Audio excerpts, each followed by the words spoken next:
Suddenly, our workshop turned into a motley Oriental bazaar. There are fabrics of various colors everywhere, exotic leathers, luxurious jewelry and outlandish artifacts.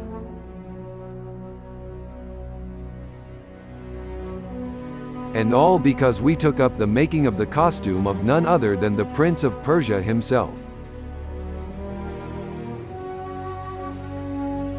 But before we get started, it's worth getting to know the character closer. Despite the fact that all the protagonists of the Prince of Persia franchise are called the princes, in fact there are several different characters. All of them exist in various fictional universes and are not related to each other. Each prince has outstanding acrobatic and fencing abilities and fights the evil. And if the very first prince, developed by Jordan Mechner, and first appeared in the 1989 game, really was the heir to the throne, then at the restart of 2008 there was no royal blood in him, but had to earn this title during his journey. Mechner admitted that his inspiration for the character's athleticism was the opening 10 minutes of Raiders of the Lost Ark, referencing main character Indiana Jones' approach to situations encountered. Also, the character was based on multiple similar figures in ancient literature, including 1001 Nights. Initially, the prince's costume was a simple white garment, but then was remade in a turban and baggy pants. This look pleased Mechner, and became associated with the character during the original trilogy. Speaking in 2010, Mechner said that during his time writing the series Bible for the production of future Prince of Persia games, he was attempting to force the character into the conventions of Western fiction, forgetting the character's literary origins.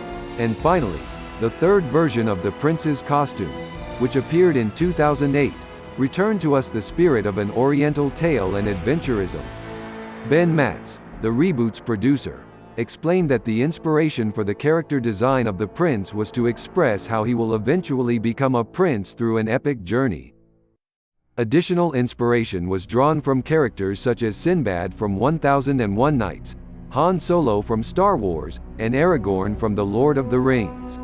Matz explained that when designing the character, Ubisoft wanted to communicate visually the dichotomy of the life of an adventurer. The prince wears red and blue cloth as a turban and scarves, a sign of wealth. However, he also wears plain leather leggings to help protect his legs, instead of opting for fashion. And such contradictions are found literally in every detail of his costume, while creating a unique holistic look. Well, it seems that we have already intrigued you enough, and now we should start working. After all, an exciting adventure awaits us, and we will take you with us. Now that we have a closer look at the character, we can start choosing materials for the costume. Why is it important? Because looking at the game textures, it is not always possible to determine exactly what kind of material the designers meant. But at least a little studying the game lore, you can draw very valuable conclusions. This will be especially useful if the quality of the references does not allow you to see everything in great detail. So, on the one hand, you will definitely not choose expensive fabrics and jewelry for some vagrant, but for the royal person, simple textures and rough finishes. And on the other hand, you will learn many interesting nuances thanks to which you can boldly choose intricate embroidery to trim a simple wanderer costume, Aragorn, the Lord of the Rings, or sewing from pieces for the prince's costume, Prince of Persia. Since we have to fully embody the prince's costume according to the game model, we need to select not only different hides for the main parts of the costume, but also the fabrics for clothes and accessories. Let's start with them. Perhaps one of the most striking details of the prince's costume is his turban with long tails, turning into a kind of scarf. This detail, as conceived by the designers, is a symbol of luxury. The fact is that such bright fabrics in Persia were a sign of wealth, since dyes for fabrics were very expensive. The weaving of threads is clearly visible on the reference, so we choose flax as the material. To determine the color, it is worth referring to the history of the use of natural dyes. The most widespread blue dye in the East has always been indigo. It is obtained from indigofera plants containing the dye indigotin. For example, the indigofera dye Indigofera tinctoria in the East, in India and Persia. So the choice of shade of blue is probably obvious. To obtain red, dyes such as madder and kermes were most often used. Madder has been used for coloring since ancient times. The dye was obtained from the ground and crushed root of a plant. The main coloring compound in them is alizarin. Kermes is a dye obtained from insects living on the roots and leaves of various plants. The most expensive variety of kermes was obtained from the female insect Kermes vermilio, which lives on only one species of plant, the Kermes oak, growing in the Mediterranean region and the eastern Adriatic.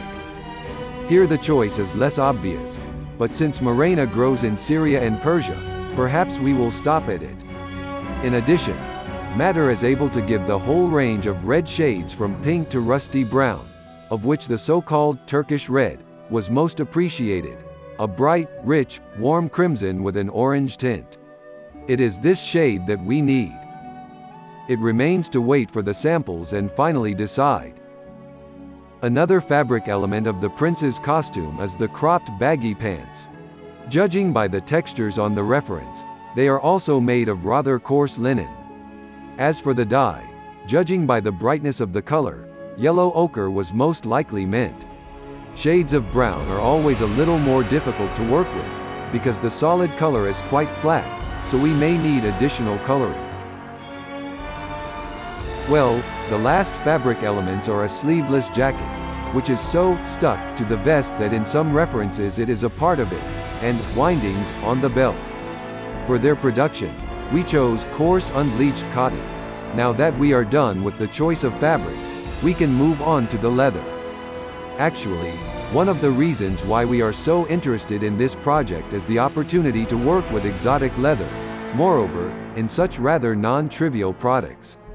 Looking at the references, it is not difficult to guess that snake or crocodile leather should be used for the vest and cloak. When choosing between them, we took into account the approximate size of the scales and the nature of the pattern, so in the end our choice fell on python. We chose large skins of about 4 meters each, because on such skins there are places with both small and very large scales, which will allow us to create a varied pattern on the products. As for the color scheme, we had to choose 2 colors that would look good together and not visually merge. With the cloak, everything was more or less simple, because in all references it is obviously brown. The size of the scales varies from very large on the side to very small on the shoulders, so 4-meter skins should give us the necessary variety of textures. For the vest it was necessary to choose a slightly more contrasting shade, so we opted for a sand gray color. For gloves we will use haberdashery leather and plastic, but this also deserves a separate article. For the rest of the leather accessories, belt, gaiters, shoes, we have chosen vegetable tanned leather, since all these items require embossing. Of course, in the process of working with the costume, we will need many more consumables: waxed threads for the decorative assembly of a vest and a raincoat, cotton threads for embroidery, paint for leather, acrylic and perhaps even gold leaf for partial gilding of a dragon on a cape, various stamps for embossing and various fittings. All these details will be in the next video. We will be glad to your feedback and subscription. Thanks for watching and see you soon.